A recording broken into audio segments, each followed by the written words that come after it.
Welcome to the Checkout Guy.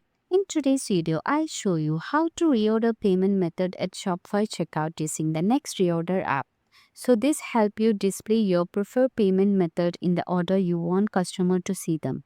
So if you're new to this channel, please subscribe, like, share, comment and press the bell icon. Let's get started. First, we can go to the app section.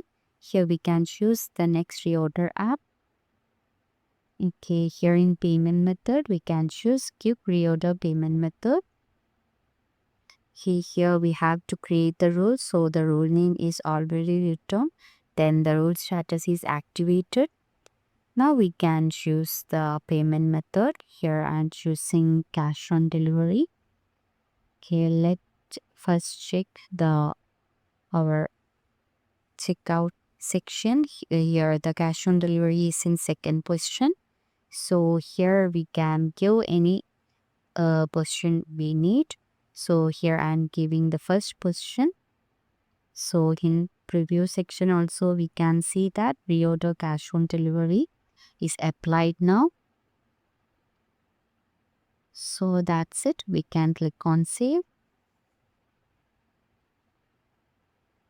Now the rule has been created now. Now we can go to the checkout section and just refresh it. And let's see. Okay, now it is updated. The cash on delivery option is in first position now. So it is reordered successfully. So that's it.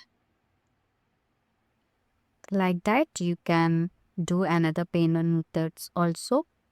So that's it. Some express payment methods such as Shop Pay, Apple Pay, Google Pay, PayPal, Express, Cash App Pay, and Venmo can't be reordered because of Shopify's checkout limitations. So that's it. So you have successfully reordered a payment method using the Next Reorder app. So if you found this helpful, please subscribe, like, share, comment and press the bell icon. Thank you for watching. Have a great day.